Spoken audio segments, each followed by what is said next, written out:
Voilà bien sûr le point d'orgue de ce grand débat, de ce grand colloque de la Sorbonne, médecine, santé et sciences au cœur de la société, qui a le grand honneur de recevoir le ministre des Solidarités et de la Santé, Olivier Véran, et Madame Frédérique Vidal, ministre des Universités et de la Recherche, qui sont accueillis par Véronique Lecointe, bonjour madame, Arbab Chirani, président de la conférence des doyens d'odontologie, et par Bernard Muller, président de la conférence des doyens de pharmacie, par Patrice Diot, président de la conférence des doyens de médecine, et par Olivier Labou, qui représente la conférence des présidents d'université. Patrice Diot.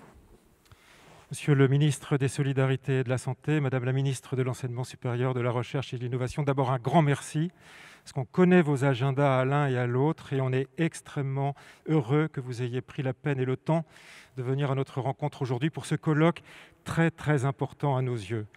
Ce colloque, on en a eu l'idée, nous, conférence des doyens de médecine et CPU, au moment où on était confinés, et on s'était dit on fera le bilan, et on n'est pas en position de faire le bilan puisque la crise est toujours là, mais on a eu le temps de réfléchir. Ce colloque nous a amené à nous interroger ce matin sur la santé publique, cet après-midi sur la formation et la recherche. Si vous voulez bien, je vais essentiellement m'exprimer à propos de la formation et de la recherche parce que pour une santé de qualité, il faut qu'il y ait une formation et une recherche de qualité. On avait eu l'occasion de le dire au moment du Ségur de la santé. Les enjeux en termes de formation, c'est que nous répondions aux attentes de la société et des citoyens en matière d'offre de soins. Et ça suppose de grandes modifications auxquelles nous sommes prêts, mais on va avoir besoin de vous. Il s'agit de projeter la formation médicale. Quand je dis médicale, j'entends médecine, pharmacie, maïeutique, odontologie, car j'ai évoqué le fait qu'on a conduit ce travail avec la CPU, mais on l'a conduit avec les autres conférences médicales, et c'est la première fois qu'on fait ça tous ensemble. C'est la démonstration quand même d'un engagement collectif extrêmement puissant. Donc ce qu'il faut, c'est que nous sortions de nos murs et que nous allions dans les territoires. Ce qui nécessite évidemment d'avoir des enseignants territoriaux universitaires, ce qui nous permettra de développer la pluriprofessionnalité dans l'enseignement, ce qui permet au passage d'ailleurs de faire des économies de moyens, mais ce qui suppose évidemment de réinventer le sens de la rencontre enseignant-enseigné en s'appuyant sur, par exemple, la simulation, sujet sur lequel je reviendrai. Ça, c'était la formation. La recherche, le Covid, même si on ne l'a pas encore tout à fait résolu, nous a appris énormément de choses. Moi, j'ai été stupéfait de voir une étude française publiée dans le JAMA il y a 15 jours, démontrant, et ça va servir aux soins des patients du monde entier, l'intérêt de la dexaméthasone pour le traitement des complications respiratoires du Covid. Ça, c'est extraordinaire. Ce qui l'est moins, c'est les essais hydroxychloroquine. Je ne vais pas rentrer dans les détails, mais on voit bien qu'il y a besoin de réfléchir là-dessus. Et encore une fois, il faut réfléchir sans doute avec un nouveau regard et en considérant bien que la recherche médicale, c'est un continuum entre la recherche fondamentale, la recherche translationnelle et la recherche clinique. On ne peut pas isoler la recherche clinique sous peine de tout stériliser. C'est pour ça que, au moment... et ça s'est terminé cette nuit, si j'ai bien compris, des discussions sur la loi de programmation pluriannuelle de la recherche, on a beaucoup insisté pour que l'université apparaisse bien. Ce n'est pas pour tirer d'un côté plutôt que de l'autre, ce n'est pas ça le sujet du tout, mais c'est parce que si on veut développer la recherche en soins premiers dans notre pays, qui nous fait cruellement défaut, il faut que les universitaires des soins premiers puissent se sentir chez eux dans ces organisations. Et il faut décloisonner. Olivier Labou disait ce matin que seule l'université peut apporter la pluridisciplinarité qui permet de développer la recherche médicale. Et là encore, il faudra évidemment une nouvelle réflexion sur les moyens, sur les fléchages des crédits, peut-être sur leur importance, et aussi, Madame la Ministre, Monsieur le Ministre, sur les carrières. Les carrières hospitalo-universitaires, nous avons des postes aujourd'hui pour lesquels nous n'avons plus de candidats. On me dit que ça n'est pas visible, on le voit sur le terrain, on le vit sur le terrain. Et les carrières des chercheurs aujourd'hui. Donc vous voyez, ces éléments ont été débattus tout au long de la journée. Cette journée, elle se terminera par la production d'actes que nous vous remettrons et que nous suivrons parce que c'est le début d'une histoire qui doit nous faire entrer dans une nouvelle phase et qui doit permettre à la formation et à la recherche médicale de reprendre une place qu'elle est peut-être en train de perdre sur le plan de la recherche. On en a des indicateurs. Voilà ce que je voulais vous dire en vous remerciant encore une fois et vous dire qu'il y a des centaines d'internautes, je ne sais pas comment on appelle ça d'ailleurs en l'occurrence, mais qui nous regardent et qui vont vous regarder, qui vont vous écouter. Donc vraiment, un grand merci pour être là avec nous aujourd'hui. Des milliers, Monsieur le Président. Olivier Labou, des milliers, Monsieur le Président, nous regardent. Madame la Ministre, cher Frédéric, Monsieur le Ministre, merci infiniment d'être présent aujourd'hui. Sujet d'actualité, je vais commencer par vous, Madame la Ministre, avec 3 priorités de rentrée, en quelques très brèves minutes. Le service public, c'est une évidence, qui se conjugue cette année avec la santé publique, et ce qui est extrêmement fort et original dans cette rentrée. Nous devons gérer les Covid+, les clusters sur l'ensemble du territoire, ensemble avec les autorités de l'État, mais avec une territorialisation de la décision la plus proximale possible, avec un cadrage national. La 3e priorité, c'est la recherche publique. À l'Assemblée nationale, cette nuit, il n'y a pas eu l'émotion de censure, il y a eu l'émotion d'une ministre. C'est un mauvais jeu de mots, mais je ne peux pas m'empêcher.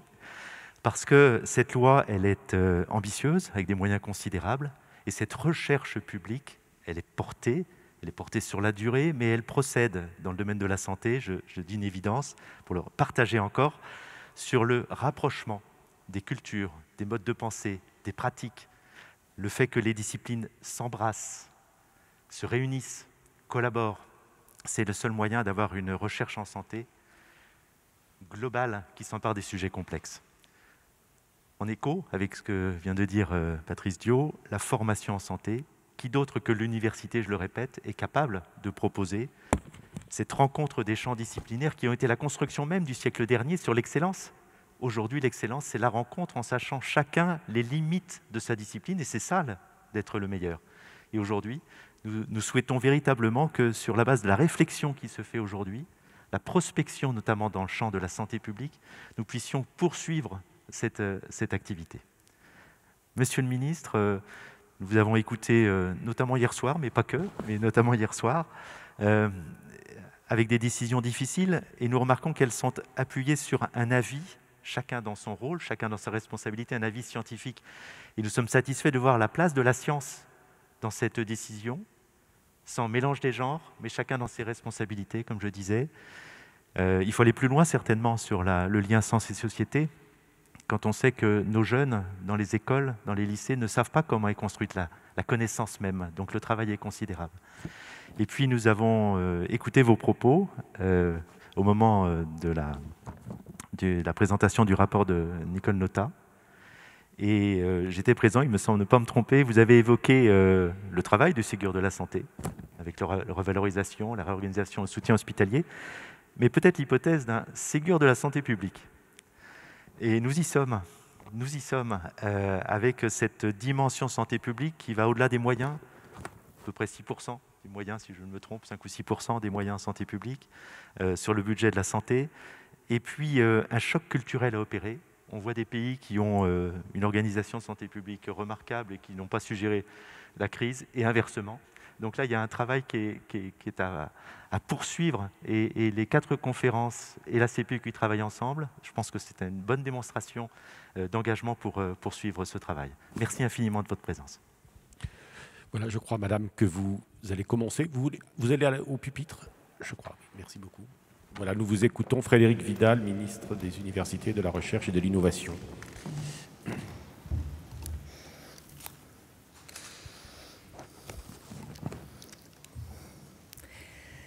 Monsieur le ministre des Solidarités et de la Santé, cher Olivier, monsieur le président de la conférence des doyens de médecine, madame et messieurs les présidents des conférences, monsieur le vice-président de la CPU, madame la rectrice, chère Simone, mesdames et messieurs, chers collègues. Je suis vraiment très heureuse d'être ici avec vous aujourd'hui. L'occasion de participer à ce colloque annuel s'est longtemps fait attendre, mais je crois qu'elle se présente cette année dans des circonstances qui appelaient tout particulièrement ma présence à vos côtés. En effet, je tenais tout d'abord à profiter de cet événement pour vous remercier à nouveau de votre gestion exemplaire de la crise sanitaire durant les derniers mois. Vous vous êtes engagés sur tous les fronts, ceux de l'enseignement, ceux de la recherche, ceux du soin, sans jamais négliger une facette de votre mission au profit d'une autre, ce qui frôle l'ubiquité, mais surtout ce qui force l'admiration. Cet engagement a été celui de toute une communauté qui peut être fière de la solidarité dont elle a su faire preuve. Des personnels administratifs aux enseignants-chercheurs, chacun a répondu présent. Les étudiants en santé ont démontré une capacité d'adaptation remarquable, à la hauteur de leur vocation, de leurs formateurs et de leurs responsabilités futures. Cette mise à l'épreuve, je le sais bien, nous le savons bien, est loin d'être terminée. La rentrée universitaire représente cette année un défi totalement inédit. Répondre à la hausse des effectifs, accompagner des néo-bacheliers sortis du giron scolaire depuis plus de 6 mois, contrôler une épidémie en plein regain, définir l'équilibre le plus juste entre le présentiel et le distanciel, afin de ne sacrifier ni l'accueil, ni la protection des étudiants et des personnels, tout particulièrement exigence difficile lorsque vous êtes dans le même temps mobilisé au chevet des patients qui vous sont confiés. Nous sommes pleinement conscients de cette complexité. C'est la raison pour laquelle le ministère, le gouvernement ont déployé des moyens exceptionnels pour accompagner cette rentrée, pour préparer l'avenir, et en particulier dans le champ de la santé. Car cette crise sanitaire a remis la médecine, la santé et les sciences au cœur de notre projet commun, comme le rappelle l'objet de votre colloque. Depuis l'émergence de la Covid-19, ce sont nos soignants et nos chercheurs qui tiennent notre destinée entre leurs mains, individuellement et collectivement. Nous dépendons de leur dévouement, de leurs compétences et de leur excellence. À la lumière de la pandémie, les 2 grands chantiers que nous avons engagés pour rénover les études en santé et réarmer notre recherche apparaissent donc plus nécessaires que jamais. Il est essentiel que nous puissions les mener à terme dans un contexte qui réclame en lui-même beaucoup d'attention et beaucoup d'énergie. Pour cela, nous ne devons jamais perdre de vue l'horizon de la réforme des études de santé.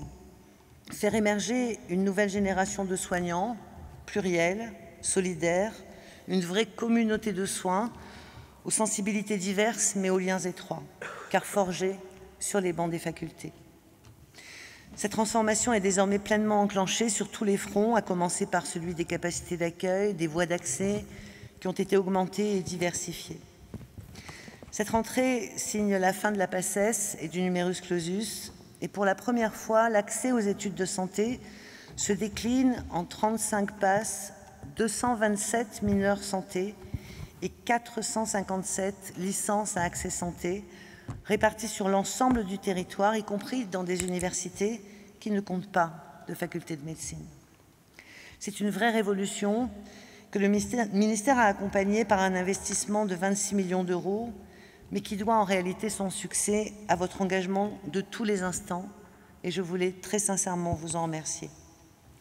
Car cette offre élargie a permis de mieux répondre à l'engouement croissant des jeunes pour les métiers du soin et aux besoins des territoires. Pour faire face à une pression démographique encore plus forte cette année, nous avons également soutenu financièrement la création de places supplémentaires dans les filières santé, médicale et paramédicale. Et ce mouvement se poursuivra à la rentrée prochaine et s'articulera à un travail approfondi sur le maillage territorial des formations en santé, qui constitue la première marche vers une égalité réelle dans l'accès aux soins de nos concitoyens. Réussir cette transformation, c'est aussi mettre nos capacités d'encadrement au diapason. C'est pourquoi, conformément aux décisions que j'avais annoncées dans le cadre du Ségur de la santé, une augmentation de 250 postes d'enseignants universitaires, titulaires et associés est prévue sur les 5 prochaines années, 50 par an, qui seront ouverts à des praticiens hospitaliers comme ambulatoires, dans les filières médicales comme dans les filières paramédicales. Certaines régions ont d'ores et déjà pris l'initiative de recruter des praticiens sur des postes universitaires financés localement, et cette démarche sera aussi soutenue. Toutes les initiatives sont en effet les bienvenues pour répondre à ce double objectif: favoriser le brassage des connaissances et des compétences, renforcer l'encadrement des étudiants là où les besoins sont les plus prégnants et développer la recherche sur tous les fronts, et j'y reviendrai. Car il ne s'agit pas seulement de former plus, mais aussi de former mieux, et là encore le changement est en marche.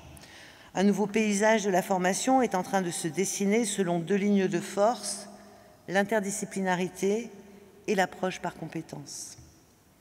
Si la pandémie a repoussé la suppression des ECN d'un an, un nouveau référentiel de connaissances va pouvoir s'appliquer dès cette année au deuxième cycle, grâce à tout le travail que vous avez fourni, avec un consensus exemplaire entre conférences des doyens, collèges et étudiants. Je sais aussi combien vous êtes investis dans l'élaboration des situations cliniques qui serviront de scénario de base tant pour les compétences à acquérir en stage que pour les échos dans la réforme engagée dès cette année. Ce tournant pédagogique assis sur la simulation dans l'acquisition de compétences et dans son évaluation représente un changement qui en réalité n'est pas moins profond que la suppression de la PACES et du numerus clausus. C'est pourquoi mon ministère accompagnera les établissements dans leur appropriation de ces nouveaux modèles et un investissement supplémentaire de 6 millions d'euros permettra d'engager l'acquisition de matériel et de commencer la mise en place des échos dès janvier 2021, de lancer l'augmentation de l'encadrement aussi dès la rentrée prochaine. Afin de maximiser ces effets, je compte sur les établissements pour évaluer et mutualiser les ressources déjà disponibles dans les territoires, dans les UFR, dans les instituts de formation en santé, dans les centres d'enseignement des soins d'urgence, car c'est là aussi, dans ce partage des enseignements, que se joue l'interdisciplinarité et l'interprofessionnalité de la communauté soignante de demain.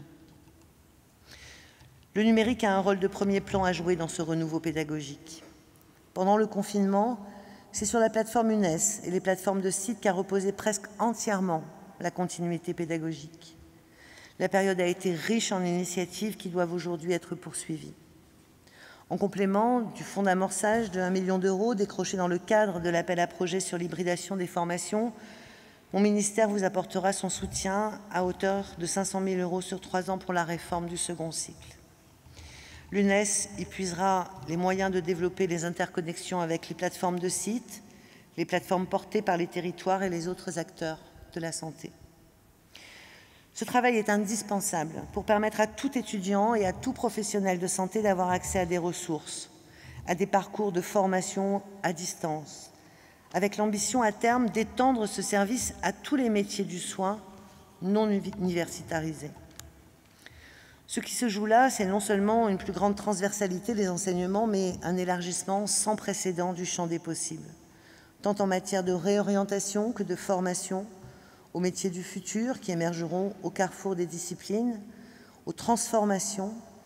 Et c'est pourquoi un chef de projet de la Direction générale de l'enseignement supérieur sera à vos côtés pour animer ce secteur du numérique dans les formations en santé et nourrir le dialogue avec les autres champs disciplinaires. Car l'ensemble de la réforme des études en santé est ému par cette ambition, créer du lien entre les savoirs, entre les métiers, entre les acteurs et bien entendu entre le soin, la formation et bien sûr la recherche. La recherche, comme vous le savez, est au cœur de cette rentrée. Elle est à l'agenda parlementaire, mais elle occupe aussi une place de choix dans le plan de relance. La loi de programmation pour la recherche, qui a été votée hier soir par les députés, n'est pas une loi sectorielle. Sa grille de lecture n'est pas disciplinaire, car je crois profondément que notre recherche souffre d'être encore trop partitionnée et que les frontières entre les savoirs, qui ont leur légitimité, sont faites pour être traversées et retraversées. La programmation envisage donc la recherche comme un seul et même continent, dont tous les territoires doivent être correctement irrigués. C'est pourquoi l'investissement historique de 25 milliards d'euros qu'elle engage sur les 10 prochaines années cible le socle de notre recherche, celui qui embrasse l'ensemble du champ des connaissances et permet de relever les défis qui sont devant nous. Ce réinvestissement devra permettre de revaloriser tous les personnels, quel que soit leur grade et leur mission, tous les doctorants, quelle que soit leur discipline, et tous les domaines scientifiques. C'est cette logique universelle, collective, qui a présidé à la refonte des systèmes indemnitaires auxquels seront consacrés 92 millions d'euros par an pendant les 7 prochaines années, 644 millions d'euros au total supplémentaires dans 7 ans. C'est elle aussi qui sous-tend le plan en faveur du doctorat, dont le financement sera plus systématique et dont les financements seront rehaussés de 30%. C'est elle encore qui justifie l'augmentation du budget de l'Agence nationale de la recherche, levier essentiel pour accompagner tous les projets prometteurs, au-delà même des équipes lauréates, grâce à un préciput atteignant à terme 40% des subventions allouées. Ce parti pris en faveur de l'unité de la recherche ne signifie pas pour autant que la loi de programmation ignore ou nie les spécificités de chaque grand domaine disciplinaire. Cette diversité-là est partout présente dans la loi, comme une arrière-pensée, qui, si elle ne structure pas les choix, est constamment prise en compte. Cette diversité prévoit également de couvrir tous les stades de la recherche, de l'avancée des connaissances à leur application ou leur usage. C'est pourquoi cette loi renforce les relations entre la science et la société.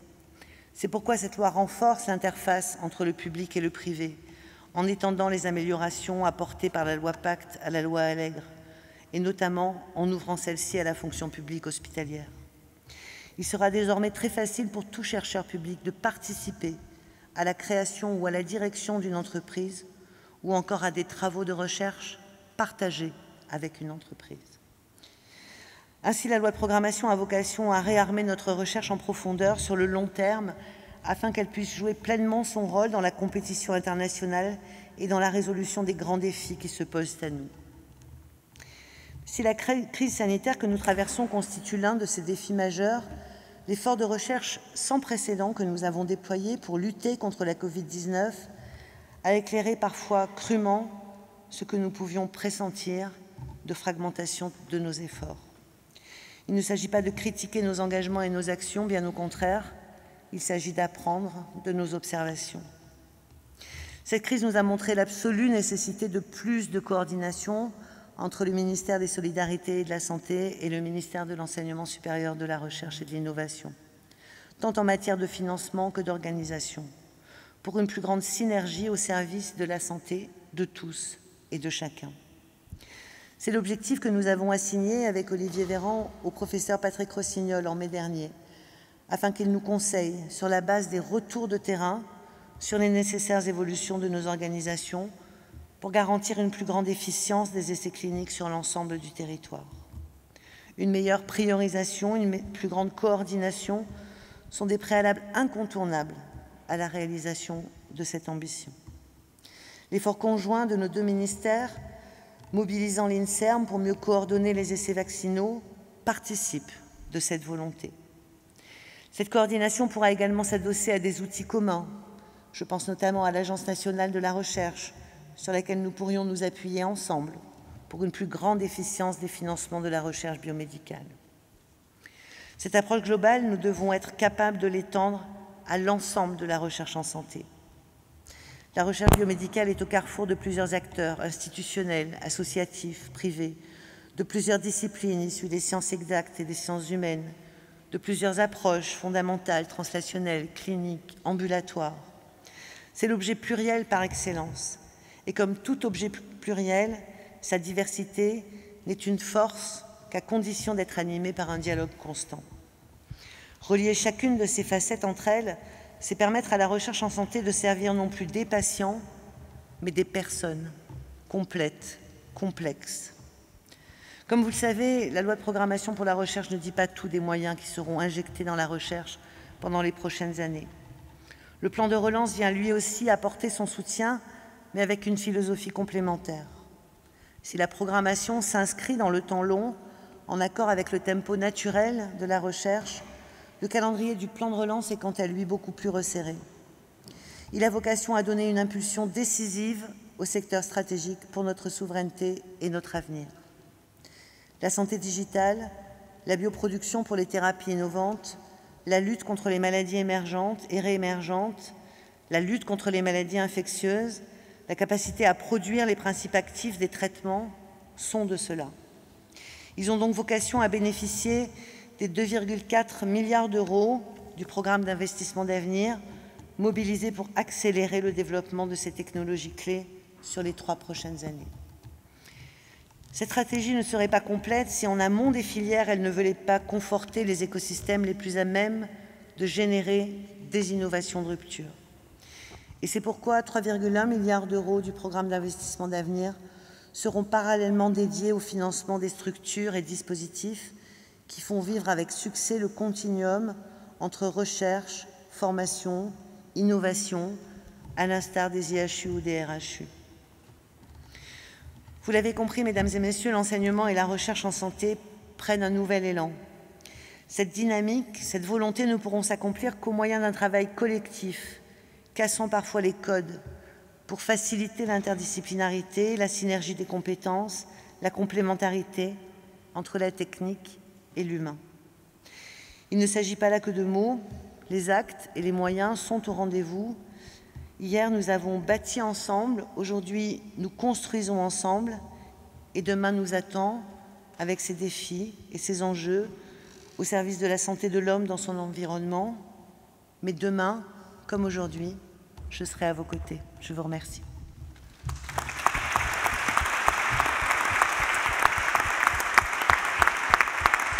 Merci, Madame Frédérique Vidal, ministre de l'Enseignement supérieur, de la Recherche et de l'Innovation.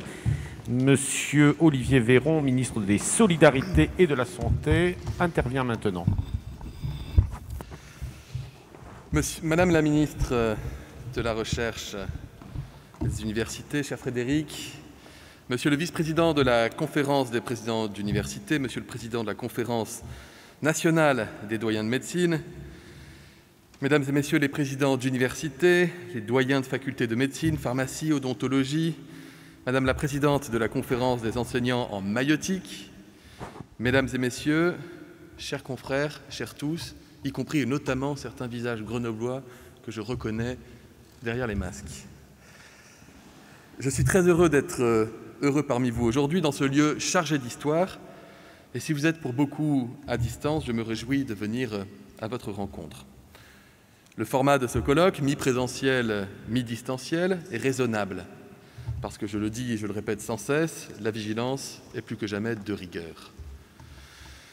Pour ceux qui, parmi vous, nous regardent et nous écoutent depuis chez eux, je me contenterai de vous donner quelques éléments de décor en rappelant que dans ce grand amphithéâtre de la Sorbonne, 6 grands personnages nous surveillent et nous demandent d'être à la hauteur. Il y a Robert de Sorbon, Descartes, Lavoisier, Rollin, Pascal et Richelieu. Nous sommes donc entre de bonnes mains.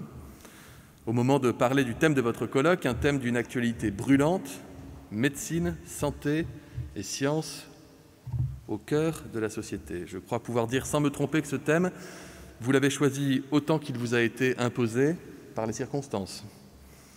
Il est, quoi qu'il en soit, l'occasion d'échanges passionnants. Depuis le début de la gestion de crise sanitaire, je fais de la science le pilier, le pivot, la boussole des prises de décision. Non pas pour m'abriter derrière quelques comités d'experts, mais parce que je crois profondément en la science.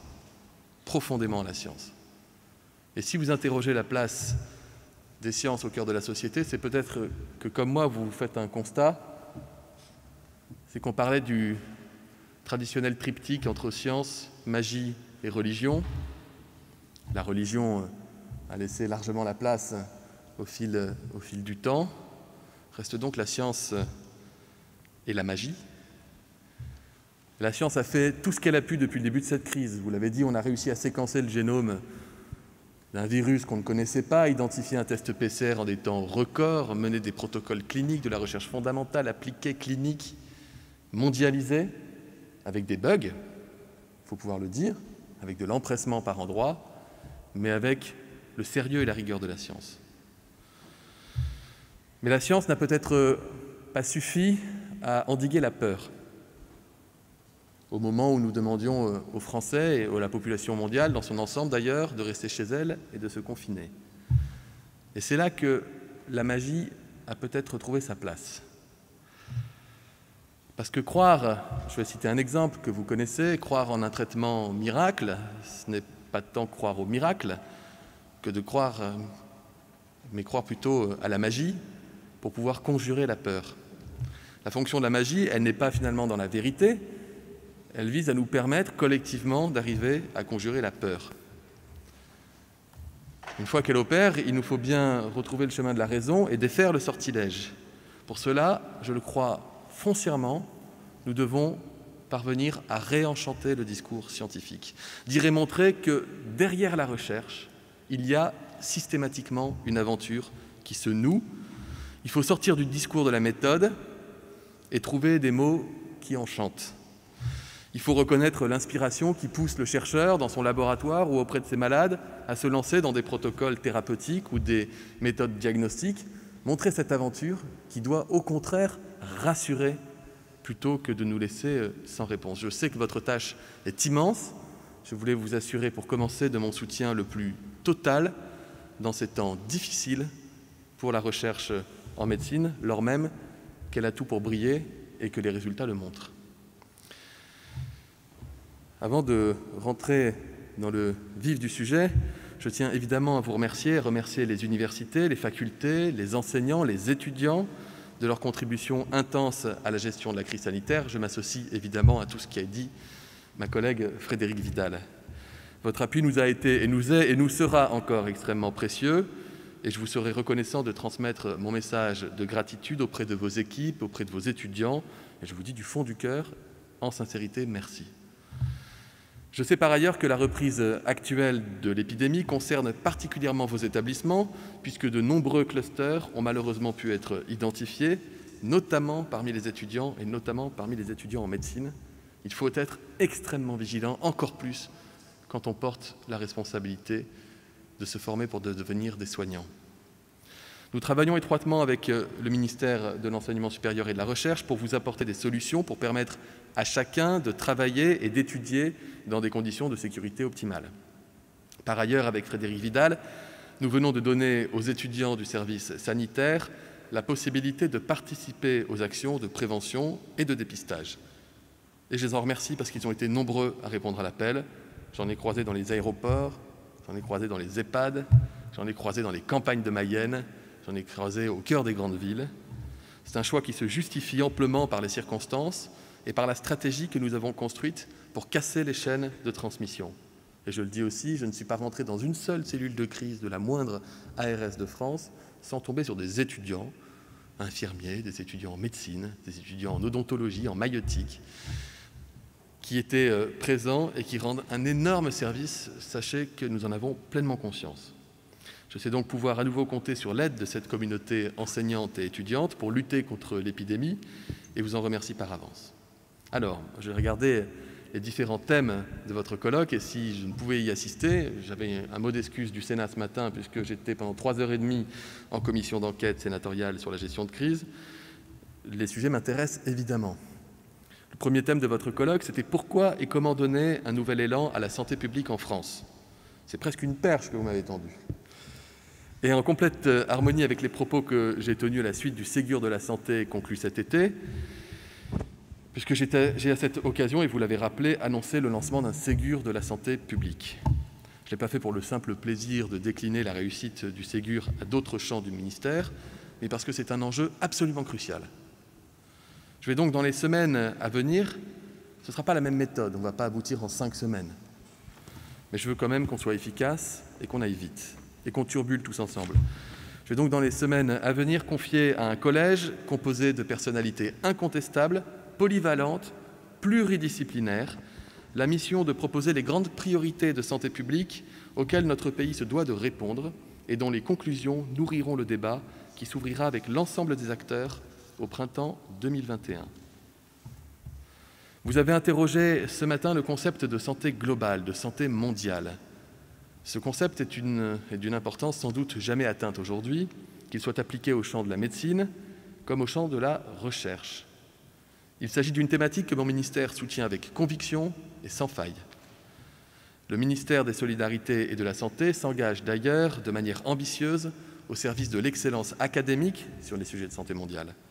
Je citerai volontiers, je ne peux résister, à titre d'exemple, la participation du ministère au financement et au pilotage du projet d'académie de l'OMS.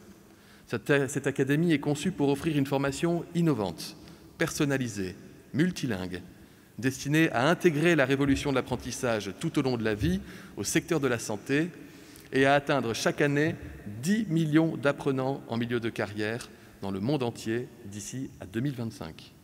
Cette académie sera située à Lyon, dans un campus moderne.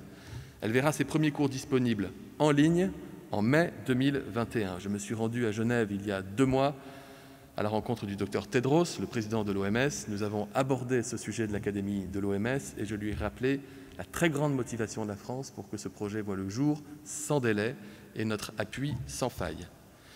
Ce n'est qu'un exemple, mais il traduit notre volonté d'aller plus loin dans le multilatéralisme en santé. Il le faut et c'est indispensable. J'en parlais cette semaine devant l'Assemblée parlementaire franco-allemande, en présence de mon homologue allemand. Le virus nous prouve qu'une Europe de la santé est nécessaire pour mettre en œuvre des réponses globales, des réponses efficaces et des réponses coordonnées. Je constate trop souvent au quotidien, malgré les efforts des équipes pour se parler et dans l'empressement quotidien qui consiste à vouloir identifier des moyens diagnostiques, des moyens thérapeutiques pour lutter contre le virus, qu'on ne s'appuie pas assez sur les coordinations qui peuvent exister au-delà de nos frontières. Je pense notamment aux voisins allemands, qu'on cite souvent en exemple, mais il y en a bien d'autres, les voisins italiens, espagnols. Je m'entretiens toutes les semaines avec chacun des ministres de la santé de l'Europe occidentale, parfois en bilatéral, parfois en multilatéral. On échange énormément et je crois que de cet échange permettent d'émerger un certain nombre de connaissances pour accélérer. Par ailleurs, je travaille activement avec Jean-Yves Le Drian, ministre de l'Europe et des Affaires étrangères, à porter des réformes d'envergure sur le plan international, parce que si la crise ne devait avoir qu'une seule vertu, ce serait bien celle de faire bouger les lignes. Je ne dis pas qu'en temps normal, c'est le triomphe de l'immobilisme et de l'inertie, certainement pas. Je dis que dans le contexte que nous traversons, les vœux pieux d'hier prennent désormais la forme d'aspirations légitimes.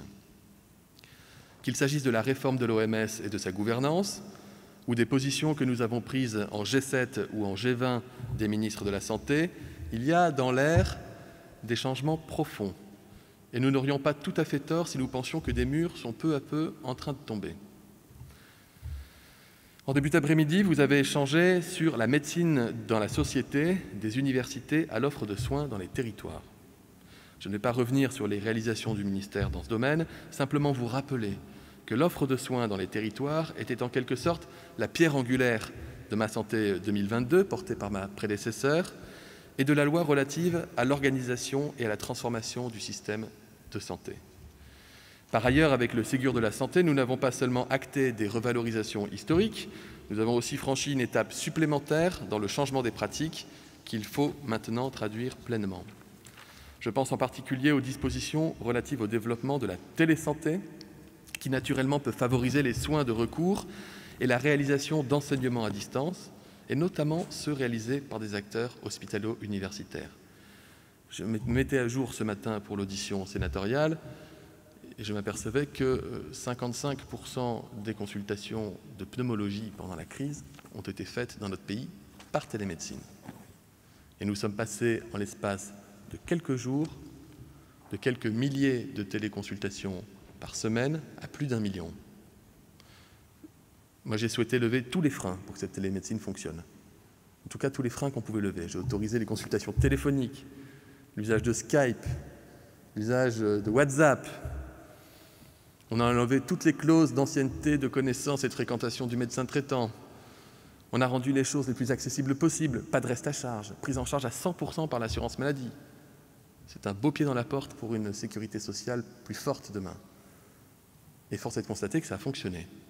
Et même au sortir de la crise, je constate que nous sommes à plusieurs centaines de milliers de téléconsultations par semaine, ce qui veut dire que les médecins n'attendaient que la télésanté et qu'elle soit simplifiée pour eux, pour s'en servir dans leur exercice. Et je pense que 5 à 10% à la louche des consultations se feront demain ainsi. J'ai même autorisé les infirmières d'ailleurs, les kinés qui ont fait de la rééducation par télésanté, comme quoi c'est possible.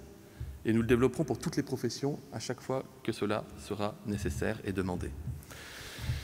Je pourrais aussi vous parler, mais Frédérique Vidal l'a fait avant moi, de la création dès l'année universitaire en cours et après avis du CNU d'une 50aine de postes d'enseignants universitaires supplémentaires en fonction des besoins des territoires et des projets définis par les universités et UFR pour des praticiens exerçant en ville comme à l'hôpital, recrutés après avis du CNU.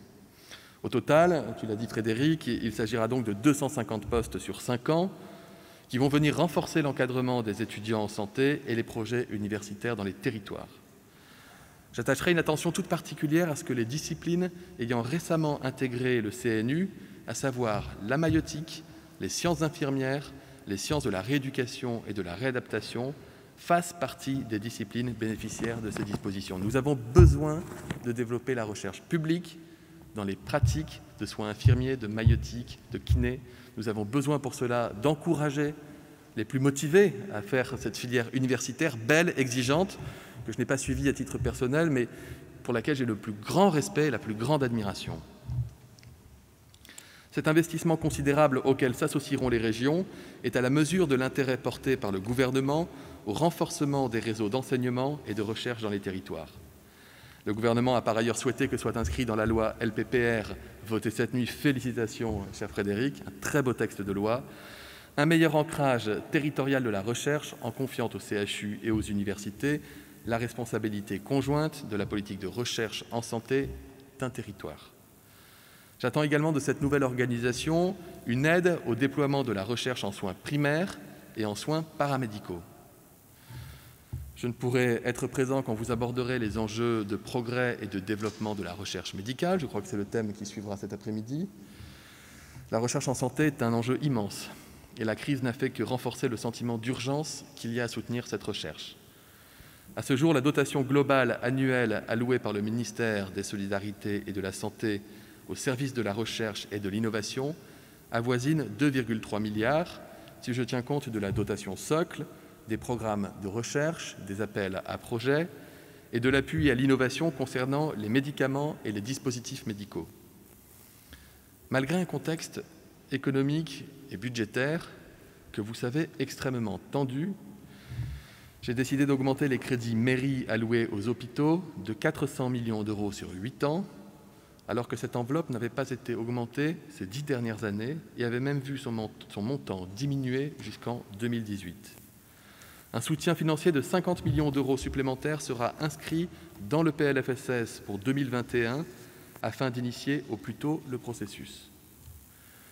Puisque l'on parle d'une nerf de la guerre, je rappelle que le plan de relance du gouvernement inclut un volet recherche dont 2,4 milliards d'euros sont destinés au plan d'investissement d'avenir numéro 4 qui donne les moyens à la France de financer massivement des technologies et des filières émergentes basées sur l'excellence scientifique des laboratoires.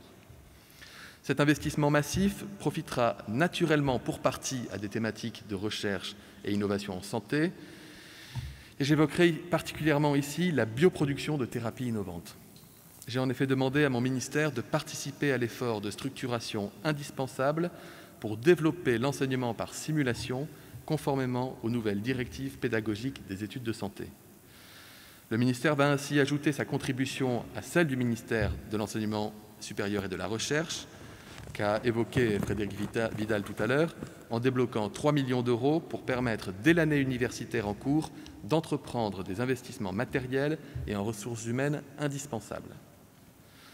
La répartition et la prolongation éventuelle de cette dotation se feront les résultats d'une évaluation auprès de chaque ville universitaire, des ressources existantes à l'université, mais aussi dans les hôpitaux, les écoles, les instituts de formation, parce que des mutualisations de moyens seront certainement à entreprendre. Par ailleurs, et comme je m'y suis engagé en juillet dernier, Frédéric Vidal et moi-même allons lancer dans les prochaines semaines un groupe de travail auquel vos conférences seront naturellement associées, visant à revisiter le parcours des enseignants-chercheurs hospitalo-universitaires et dont nous attendons des conclusions précises dans les prochains mois. Le fruit de cette réflexion, par l'amélioration statutaire attendue, devrait contribuer à restaurer l'attractivité, aujourd'hui moindre, hélas, des statuts des enseignants-chercheurs hospitalo-universitaires, qui sont des acteurs essentiels de la qualité et de la renommée de nos CHU et universités. Vous ne serez pas étonnés de m'entendre conclure sur des propos liés à la crise sanitaire mondiale qui nous touche. Au cours de l'épisode épidémique que nous venons de traverser, le ministère a été à sa place, aux côtés des équipes médicales et scientifiques, en finançant de façon rapide, en 2 vagues, près de 80 projets de recherche en lien avec la Covid-19, pour une autorisation de crédit de près de 40 millions d'euros au total. En réduisant les circuits décisionnels et les délais d'autorisation, je me souviens avoir même demandé à ce qu'on réunisse un CPP un samedi à 14 h par visio pour pouvoir déclencher des études en urgence, afin que nous ne soyons jamais à l'origine des délais avant initiation de protocole. En contribuant à la mise en place d'une coordination nationale et plus récemment en mettant rapidement en œuvre les modes de financement de l'innovation, notamment pour le dépistage. Cet effort de recherche a contribué à l'amélioration des pratiques de prescription en un temps record. Au-delà de l'excellente réactivité et de l'investissement très important des acteurs, le retour d'expérience montre néanmoins un certain nombre de défauts organisationnels, je le disais en préambule, qu'il convient de corriger pour que la recherche et l'innovation nous permettent d'affronter efficacement la résurgence épidémique que nous constatons. Le rapport du professeur Patrick Rossignol, que Frédérique Vidal et moi-même avions missionné le 25 mai, présente des pistes afin notamment d'améliorer la coordination de la recherche clinique en cas de crise sanitaire et favoriser les études à fort niveau de preuve qui, elles seules, nous mèneront à la découverte de nouveaux traitements ou de nouveaux vaccins. L'une des principales pistes est sans doute celle qui recommande la formation d'un comité ad hoc, incluant les représentants institutionnels de la recherche clinique, structuré autour du consortium Reacting et de son conseil scientifique, qui déterminerait les priorités de recherche à soutenir pour démarrer au plus vite les études correspondant à ces priorités. Les propositions du rapport sont actuellement instruites pour une prise de décision ces prochains jours et une mise en œuvre rapide. Voici donc les principales dispositions que je souhaitais partager avec vous ce jour. Avant de vous quitter, je vous redis toute ma profonde gratitude pour les actions menées, pour toute l'attention que je porte aux thématiques dans lesquelles vous intervenez. Je serai toujours à vos côtés pour les défendre au seul bénéfice de nos concitoyens, même quand ça tangue. Je vous souhaite une bonne fin de colloque et je vous remercie.